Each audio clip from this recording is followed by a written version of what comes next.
पिछले कुछ लोकसभा चुनाव से फिल्मी सितारों की संसद में एंट्री खास चर्चा का विषय रही है। संसद से उनका जुड़ाव 1980 के दशक से देखा गया है। आप गौर करेंगे तो आपको पता चलेगा कि पिछले कुछ चुनावों से यह चलन और बढ़ा है। जहां राजनीतिक पार्टियां चुनाव जीतने के लिए फिल्मी सितारों पर दांव लगाती हैं, इसका सबसे बड़ा कारण यह है कि फिल्मी सितारों की छवि जनता के बीच खराब नहीं होती है, जिसके कारण जनता के बीच उनकी स्वीकार्यता ज्यादा होती है, यानी जीतने का चांस ज्यादा हो जाता है। लोकसभा चुनाव 2024 की बात करें तो बीजेपी, टीएमसी समेत अन्य पार्टियों ने कई फिल्मी सितारों को मैदान में उतारा है। नमस्कार, मैं हूं प्रियांशी और आप देख रहे हैं इंडिया न्यूज।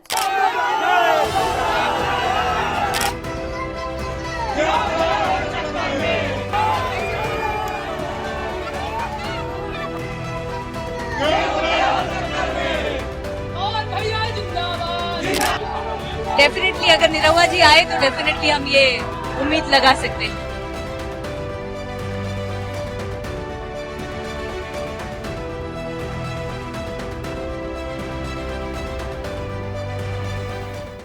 बॉलीवुड और अन्य क्षेत्रीय सिनेमा की तरह भोजपुरी फिल्मी सितारों ने भी लोकसभा चुनाव लड़ा और सांसद भी बने। यदि इस चुनाव यानी 2024 की रण की बात करें तो भोजपुरी एक्टर और गायक पवन सिंह बिहार की काराकाट लोकसभा सीट से राष्ट्रीय लोक मोर्चा के अध्यक्ष उपेंद्र कुशवाहा के खिलाफ निर्दलीय उम्मीदवार के तौर पर चुनाव लड़ रहे हैं। दिलचस्प बात यह है कि अब तक कोई भी भोजपुरी एक्टर अपना पहला लोकसभा चुनाव नहीं जीत सका है। ऐसे में एक बड़ा सवाल ये है कि क्या पवन सिंह यह रिकॉर्ड तोड़ पाएंगे और पहली बार में ही संसद पहुंच पाएंगे। आइए एक नजर डालते हैं उन भोजपुरी एक्टर्स पर जिन्होंने अपना पहला चुनाव लड़ा लेकिन हार का सामना करना पड़ा। हमारे इस लिस्ट में पहले नंबर पर है मनोज तिवारी। भोजपुरी एक्टर मनोज तिवारी अभी north east Delhi Lok Sabha seat से सांसद हैं, लेकिन उन्हें भी पहले चुनाव में हार का सामना करना पड़ा था। उन्होंने 2009 में अपना पहला लोकसभा चुनाव समाजवादी पार्टी सपा के टिकट पर गोरखपुर लोकसभा से लड़ा था। सपा ने उन्हें माफिया डॉन से नेता बने हरिशंकर तिवारी, बीजेपी के योगी आदित्यनाथ और बसपा के विनय शंकर तिवारी के खिलाफ मैदान में उतारा था। मनोज तिवारी को चुनाव में महज 11% वोट मिले थे और वो तीसरे स्थान पर रहे थे। इस चुनाव में योगी आदित्यनाथ ने गोरखपुर से बसपा के विनय शंकर तिवारी को 2,20,271 वोटों से हराया था। 2013 मनोज तिवारी बीजेपी में शामिल हो गए और 2014 में अपना पहला लोकसभा चुनाव लड़ा और बदलाव की लहर में जीत हासिल की। मनोज तिवारी 2019 में उसी सीट से अपना दूसरा लोकसभा चुनाव भी जीते और तीसरी बार 2024 लोकसभा चुनाव लड़ रहे हैं। हमारी लिस्ट में दूसरे नंबर पर आते हैं रवि किशन।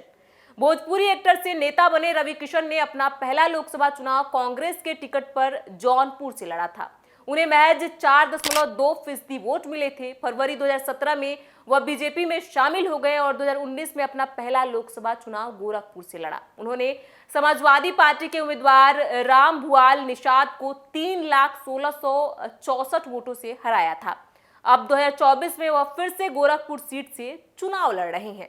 लिस्ट में तीसरे नंबर पर है दिनेश लाल यादव निरहुआ। निरहुआ के नाम से मशहूर भोजपुरी स्टार दिनेश लाल यादव ने 2019 में अपना पहला लोकसभा चुनाव लड़ा। उन्होंने सपा प्रमुख अखिलेश यादव के खिलाफ चुनाव लड़ा, लेकिन निरहुआ को अखिलेश के सामने शिकस्त खानी पड़ी और वो 2,59,874 वोटों के बड़े अंतर से हार गए। बाद में उन्होंने मैनपुरी से विधानसभा चुनाव लड़ने के लिए इस्तीफा दे दिया और 2022 में विधायक बन गए। हालांकि निरहुआ ने इसी सीट से जून 2022 में उपचुनाव जीता था। उन्होंने सपा के धर्मेंद्र यादव को 8,000 से ज्यादा वोटों से हराया था।